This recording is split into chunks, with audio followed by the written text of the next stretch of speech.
South India shopping mall the wedding మంత్ర సరికొత్త wedding collection south India shopping mall. ఇప్పుడు professional విషయాలకు వస్తే అంటే కొన్ని మాట్లాడుకున్నాం అనుకోండి.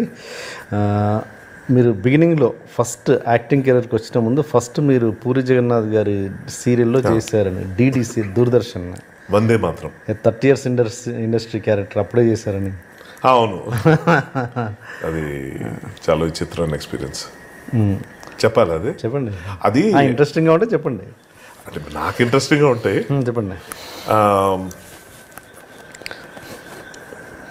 అప్పుడు రుద్రాగాల్ అన్న సీరియల్కి నేను సెలెక్ట్ అయ్యాను. క్యాస్ట్లో ఒక రోల్ ఏదో ఇచ్చారు, బట్ ఏదో కొన్ని టెక్నికల్ రీజన్స్ వల్ల లేట్ అయింది.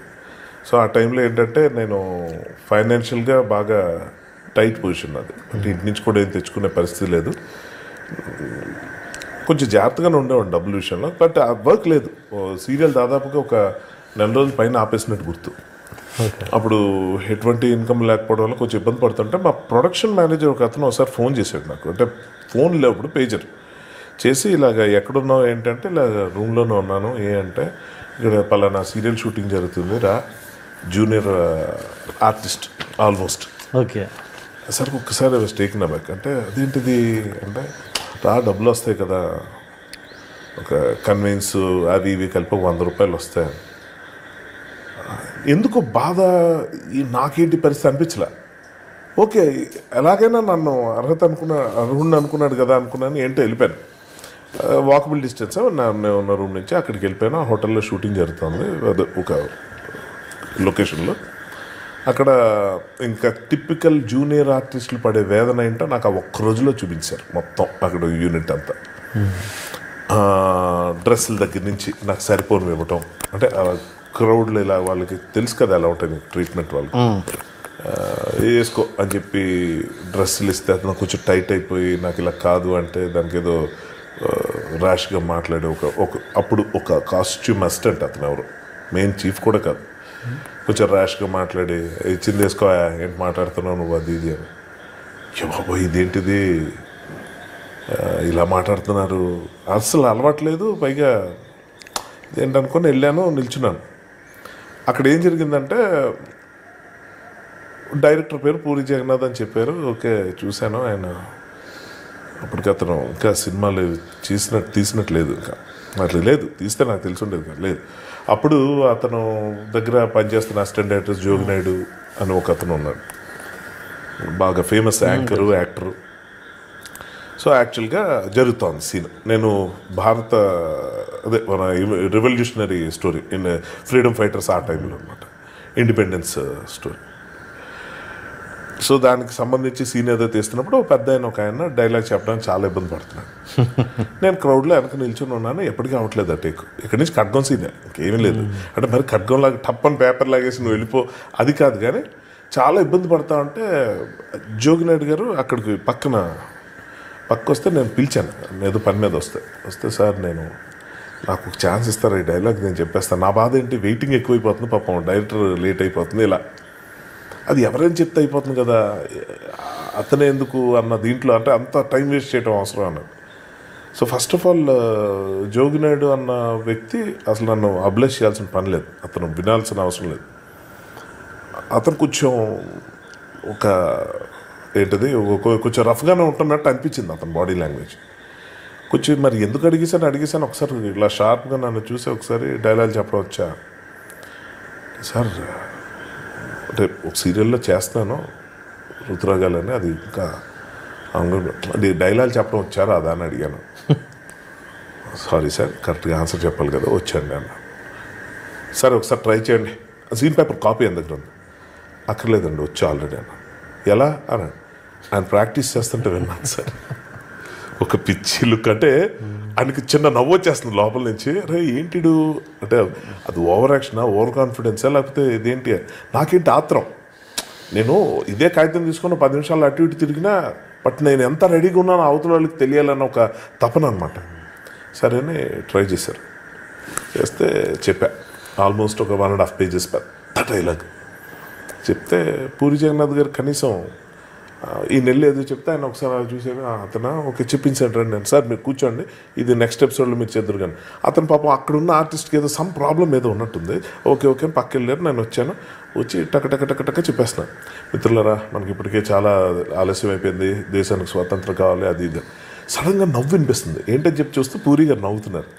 నవ్వుతూ దగ్గరికి వచ్చి ఏం లేదు బాగుంది అవి రిలాక్స్ అవ్వకండి వెంటనే టేక్ చేద్దాం. దగ్గరికి వచ్చి మీ పేరు?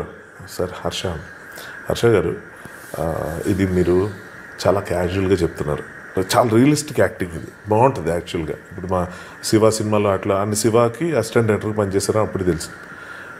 రాము గారి స్టైల్లో క్యాజువల్గా ఫ్రెండ్స్ ఇద్దరు మాట్లాడుకుంటే అలా ఉంది, అలా ఉంది. కానీ ఇది అలా కాదు, విప్లవాత్మకమైన సీరియల్ ఇది, ఎపిసోడ్ ఇది. అప్పుడు కొంచెం ఆ భావోద్వేగాలన్నీ చూపిస్తూ ఎమోషనల్గా చేయాలి అంటే ఓకే సార్ అని ఇంకొక టేక్ అయింది, చేస్తారు. మిత్రులారా ఇది అది గట్టిగా మాట్లాడుతూ ఓకే అయిపోయిన తర్వాత ఆయన చాలా ఇంప్రెస్ అయ్యి 2 ఎపిసోడ్స్ చిన్న ఎపిసోడ్స్ అవి, నెక్స్ట్ ఎపిసోడ్లో లీడ్ రోల్ ఇవ్వండి ఇతనికి అని చెప్పేసి జోగినాయుడు గారు చెప్పారు. జోగినాయుడు గారు వచ్చి హ్యాపీగా గుడ్ లక్ అండి ఆల్ ద బెస్ట్ లీడ్ కొట్టేశారు వెంటనే. సో జూనియర్ ఆర్టిస్ట్కి వెళ్ళి లీడ్ క్యారెక్టర్ వచ్చిన తర్వాత చాలా హ్యాపీగా ఇప్పుడు నాకు రాజా హోదా అనమాట. అసిస్టెంట్ డైరెక్టర్ ఒక అతను నాతో వచ్చి కాస్ట్యూమర్ దగ్గర తీసుకెళ్ళి ఇగో పలానా ఎపిసోడ్ రోల్ ఇతను చేస్తున్నారు, ఇతనికి ఇవ్వండి. మళ్ళీ సేమ్ కాస్ట్యూమర్ ముందే ఇచ్చిన బట్టలు వేసుకొని వెళ్ళి, సార్ ఎంత సినిమాటిక్ లైఫ్ అంటుంది అది, ఇవన్నీ సినిమాలో చూస్తే రియల్ లైఫ్లో ఏవే జరుగుతుంది. దగ్గరికి వెళ్ళిన తర్వాత మళ్ళీ అప్పుడు ట్రీట్మెంట్ అంతా మారింది, వచ్చాను డైలాగ్. ఇది ఒక ఎక్స్పీరియన్స్ పూరి గారితో. కాస్ట్యూమర్తో ఒక యాక్చువల్గా అది చెప్పకూడదేమో అనుకున్నాము. అంటే యాక్చువల్గా అది ఏంటంటే కాస్ట్యూమర్ దగ్గరికి వెళ్ళి మళ్ళీ డ్రెస్ అది ఇచ్చారు. ఇచ్చిన తర్వాత కొంచెం అప్పుడు కూడా ర్యాష్గా ఏదో మాట్లాడాడు. అంటే నా హైట్ కొంచెం ఎక్కువ, మరి ఏ మెజర్మెంట్స్ తెలియదు కానీ నాకు కొంచెం టైట్ అయిపోవడం, పొట్టి కొంచెం ఏదో అంటే ఏంటి చాలా మాట్లాడుతున్నావు నువ్వు అని ఏదో మాట్లాడేది సార్. కొంచెం ఈసారి నాకు కోపం వచ్చింది ఫస్ట్ టైం. వచ్చి పక్కకి వెళ్ళి అది అతని ఈగో ప్రాబ్లం మరొకటి కాదు. సో అసిస్టెంట్ డైరెక్టర్ అప్పుడు అసిస్టెంట్ డైరెక్టర్ జోగినాయుడు ఆయనకి వెళ్ళి చెప్పాను, సార్ పలానా కాస్ట్యూమర్ కొంచెం రఫ్గా మాట్లాడుతున్నాడు సార్, ప్రతి చిన్న విషయం మీకు వచ్చి చెప్పుకోలేను కాదు, మీలాంటి వాళ్ళు ఉంటే కొంచెం మిగిలిన వాళ్ళ పరిస్థితి కొంచెం ఘోరంగా ఉంది నాకేలా. జోగినాయుడు అస్సలు తట్టుకోలేడండి. టక్క వచ్చి ఫుల్ లెఫ్ట్ రైట్ సెంటర్ వాయించారు కాస్ట్యూమర్. వాయించేస్తే ఈవెన్ పూరి గారు కూడా ఏదో మాట ఏంటో గొడవ సరిగ్గా చూసుకోండి ఏదో అలాంటిది ఏదో అంటంతో చాలా కోపం వచ్చింది. అయిపోయింది అప్పటికే ఫుల్ బ్యాటింగ్. అడిగితే నాకు కావాల్సిన డ్రెస్ అప్పుడు ఏదో కొంచెం అడ్జస్ట్మెంట్ చేసి ఇచ్చాడు. ఆ డ్రెస్ తొడిగినప్పుడు ఇలా కసిగా తొడిగి వెళ్ళిపోతుంటే ఇలా ఆపాడు. అన్నా చూశాను నేను, గుర్తుపెట్టుకుంటానన్నా, గుర్తుపెట్టుకుంటా అన్నాడు. కాలితో ఉంది కదా ఆల్రెడీ నాకు. వెంటనే చెప్పా, అన్నా ఎక్కువ కష్టపడకు, ఎందుకంటే నేను ఏ పని చేసినా గుర్తుండిపోయేలా చేస్తాను. పంచ్ డైలాగ్ అనమాట. అలా ఉండిపోయి వెంటనే మొత్తానికి అంటే ఇది ఏంటంటే అంటే తక్కువ స్పాన్లో డిఫరెంట్ ఎక్స్పీరియన్స్ అవుతున్నాయని చెప్పడమే ఇంకా దీని ఉద్దేశం. ఇంతకన్నా ఘోరమైన చాలా ఉంటాయి, ఇంతకన్నా బెటర్ ఎక్స్పీరియన్స్ చాలా ఉంటాయి. ఇది నేను ఎందుకు 10 సార్లు గుర్తుపెట్టుకున్న విషయం అంటే ఒక్క రోజులో నేను జూనియర్ ఆర్టిస్ట్ రోల్ చేయటం ఏంటి, 100 రూపాయల కోసం నేను వెళ్ళటం ఏంటి, 100 రూపాయలు సార్ అప్పుడే. అంటే అప్పుడు నా పేమెంట్ కూడా 500 రూపీస్ పర్ డే. బట్ అసలు డబ్బులు లేవు ఆ టైంలో. అంటే ఉన్నాయి, తొందరగా అయిపోతున్నాయి. నెక్స్ట్ ఏంటో వర్క్ ఉండట్లేదు. ఏంటి అంటే మరి ఆ మేనేజర్ ఎందుకు నేను గుర్తొచ్చానో, రా నువ్వే చదువు కానీ అంటే వెళ్తే, అంటే ఏం చెప్పడానికి వస్తున్నానంటే చిన్న రోలా జూనియర్ ఆర్టిస్టా నేను ఎందుకు వెళ్ళటం అనుకుని ఉంటే నాకు ఫస్ట్ ఆఫ్ ఆల్ ఆ ఎంకరేజ్మెంట్ ఉండేది కాదు. సో నేను యాక్ట్ చేసిన రుతురాగాల కన్నా ఈ ఎపిసోడ్ ఫస్ట్ టెలికాస్ట్ అవటం, అది ఫస్ట్ ఎపిసోడ్ నేను చిన్నది చేశాను కదా ఆ 30 years ఇండస్ట్రీ, ఆ రోల్ కాదు, మెయిన్ లీడ్ చేసిన ఇంకో ఎపిసోడ్ అది ఫస్ట్ టెలికాస్ట్ అయింది. So main lead, so first టెలివిజన్లో చూసుకోవటం, అది రావటం, మా పేరెంట్స్ కూడా చూడటం హ్యాపీ అనమాట. సో సినిమా ఇండస్ట్రీ కాదు, ప్రపంచంలో ఎక్కడైనా మనం ఎక్స్పెక్ట్ చేసేవే అవ్వాలని అనుకోకూడదండి. ఆ మాటకు వస్తే నేను ఇదే చెప్తాను మా ఫ్రెండ్స్ అందరికీ, నేను ఊహించుకుని నేను కళ్ళగానే నేను డిజైన్ చేసుకున్న లైఫే నేను లీడ్ చేయాలనుకొని అదే అవ్వాలని కానీ వచ్చుంటే ఇప్పటికి ఎక్కడో చాలా ఘోరమైన పరిస్థితులు ఉండేవాడిని. నాకు వస్తున్న ప్రతి ఆపర్చునిటీని గ్రాప్ చేసుకొని ఏది వచ్చినా కాదనకుండా వెళ్ళిపోయానండి.